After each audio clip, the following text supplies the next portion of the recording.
Tēnā koutou, tēnā koutou, tēnā koutou katoa. Ko Angela Meyer tōku ingoa. For years, I berated myself about being absolutely useless with money. You might remember this song, Money, Money, Money. Yeah, well, it's funny because I knew the lyrics to so many 70s and 80s pop songs, but I knew next to nothing about how to manage my own money. Now, was this because I was quite useless at maths at school? Was it because my head just spun every time I heard financial jargon?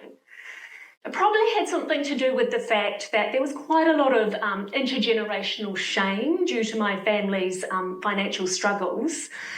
And I also had this thing that whenever a bill arrived, I would break out in a cold sweat. Yeah, I'm seeing a few nods.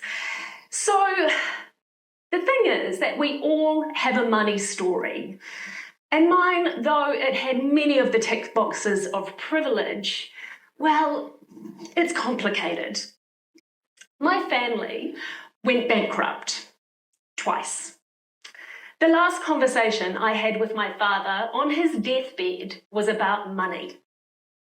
So I grew up thinking that money was something really, really stressful, something scarce, something that could just disappear like that. So if you have it, you might as well spend it, right?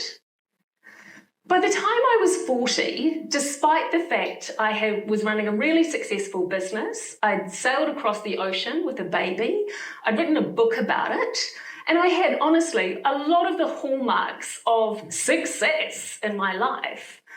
But I had no savings, I had not bought a house, and I honestly had no idea how I was going to get myself out of this financial hole. I felt really embarrassed about that. I felt ashamed. I felt that I was miles behind the 8 ball and that everybody else had been given some kind of handbook and I'd been away the day that it was handed out.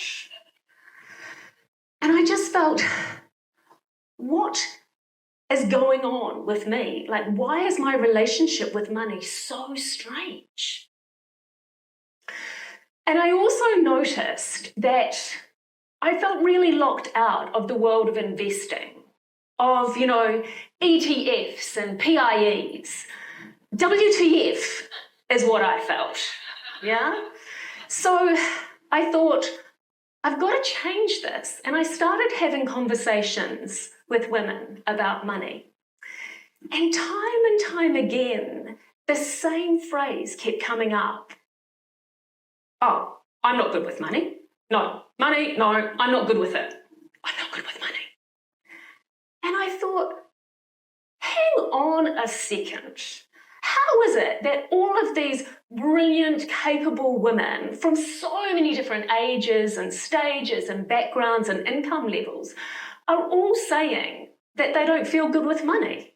Like, what is going on? Is this some sort of coincidence? Is it us? And I wanted to think, how could I support getting more money into the hands of more women? So, for the last 10 years, my business partner, therapist Rachel Davies, and I have spent 10 years thinking about these and other questions. Women and their relationship with money. Not just the numbers, but the system and the psychology of money. And what we found is that men and women experience money really differently. Research by Fidelity Investments in 2023 showed that the number one word women associate with money is stressful, and for men, it's hopeful. And for the women that we were working with, they often describe their relationship with money as like wearing a pair of shoes that don't fit.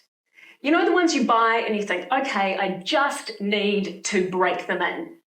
So you put them on and you're walking along and you're like, oh, that's a bit pinchy, that's a bit bitey.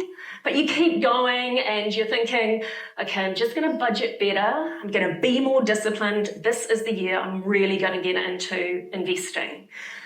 Walking, walking, walking, pain, pain, pain. So you take the shoes off, not because you don't want to walk, but because your feet really hurt, yeah? And so they go to the back of the closet and you think, oh, I wish they were really nice, but it's just not for me. Apart from, this is money we're talking about. This is money which allows us to have freedom and choice. So Rachel and I decided we wanted to do some more research. We wanted to understand the socio-cultural determinants of financial well-being. And we commissioned Rich in Context, a report that surveyed 1,100 people across Australia and New Zealand. And what we discovered was fascinating. Of our sample, only 29% of people were financially well, and the majority were men. Women were twice as likely to report frequent financial stress as compared to men. And here's something, it's subtle, but I think it's telling. 36% of women said that watching every cent wasn't a positive behaviour for them, compared with only 22% of men. They said that it made them feel overwhelmed, exhausted, like they were spending and having to spend too little money across too many things. And there was something else we noticed when we dug into our research. Financial well-being was being really impacted by trauma. Research by behavioural economists shows that trauma actually shrinks our cognitive bandwidth. It narrows our ability to think, to make decisions, to plan. So when a woman who's experienced trauma says, I just can't think about this right now, that's literally true. And so financial well-being is not just confidence or mindset. There's also a system design problem going on.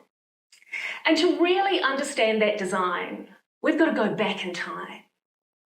Back to the 1770s, back to the Enlightenment, back to a man named Adam Smith. Now, Smith is known as the father of modern economics.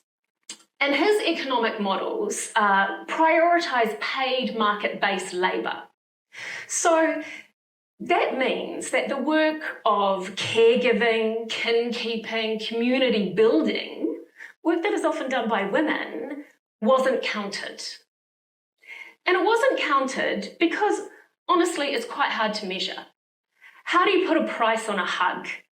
How do you put a KPI on reading a bedtime story? How do you enter holding the hand of a grieving friend into a spreadsheet? So it was left off the ledger. And also there was an assumption that this work would always be for free and abundantly supplied for free. So it didn't need to be accounted for. I think when I understood that, I realised that it wasn't just me that was bad with money. It was actually that the system hadn't been designed for someone like me. Because that system had a very specific idea of a human. A worker unencumbered by care. And I believe that 250 years later, we're still living within that system. And it shows up in our gender pay gap. A report by Statistics New Zealand shows that our gender pay gap is sitting at about 5.2%. It shows up in our retirement savings. Research by the Retirement Commission shows that on average, women have 25% less in their retirement savings than men. And this is primarily because KiwiSaver is tied to paid employment. So if you're taking time out of paid employment, say to have a baby, you are not contributing. Your contributions stop. So even 2 or 3 years out of this paid employment has a really big impact on your future financial self. And it shows up, or rather doesn't show up, in our GDP, our gross domestic product. Feminist economist Marilyn Waring famously pointed out in her book, Counting for Nothing, that our GDP counts a cow feeding her calf, the illegal drug trade, but it doesn't count a woman breastfeeding her child. This is not a technical oversight. This is a design decision about whose work counts and whose work is visible. And it also has a really, really big impact on how much money we have in our hands and on our relationship with money. Leonardo da Vinci, now he's known as the father of Renaissance humanism. Now you might remember his Vitruvian Man, you know, the guy with his hands outstretched, perfectly proportioned. I can't help thinking, what if that image had been a woman with a baby on her hip? How differently might we have designed our world? Innovation isn't just about tech and tools and technology. It's also about policy. It's about having the courage and the willingness and the generosity of spirit to create a system in which everyone can thrive. More money in the hands of more women might seem simple in principle, but I believe it's radical in practice. It's radical because it could help redistribute wealth. It could help redistribute power.